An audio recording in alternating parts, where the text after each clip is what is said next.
Dulu ada seorang raja yang memiliki 4 istri. Suatu hari sang raja itu jatuh sakit dan hanya bisa berbaring di kasurnya. Sang raja takut mati sendiri. Lalu dia memanggil istri keempatnya yang paling dia cintai.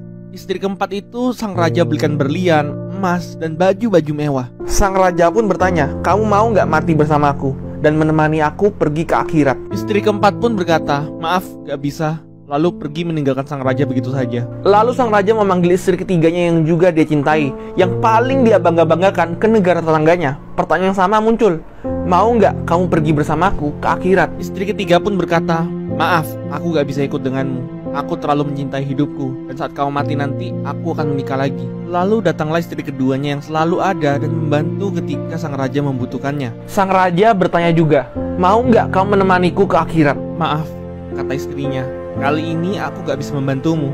Tapi yang bisa kulakukan adalah mempersiapkan pemakamanmu. Dan aku bakal ada di sana nanti sampai detik-detik akhirmu." Lalu sang raja mendengar sebuah suara yang berkata, "Aku akan mengikutimu kemanapun kau pergi, bahkan akhirat sekalipun." Sang raja menoleh. Ternyata itu adalah istri pertamanya.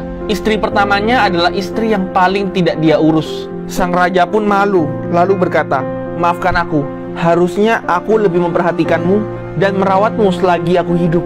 Dalam hidup ini, kita semua punya 4 istri seperti di cerita itu. Istri keempat adalah tubuh kita. Kita suka mendekorasinya dengan perhiasan, baju bagus, tapi pada akhirnya tidak bisa mengikuti kita ke akhirat. Istri ketiga mempresentasikan barang-barang kita. Pada akhirnya tidak bisa kita bawa dan akan diberikan pada orang lain. Seperti yang dikatakan istri ketiga yang akan menikah lagi. Istri kedua adalah teman-teman dan keluarga kita.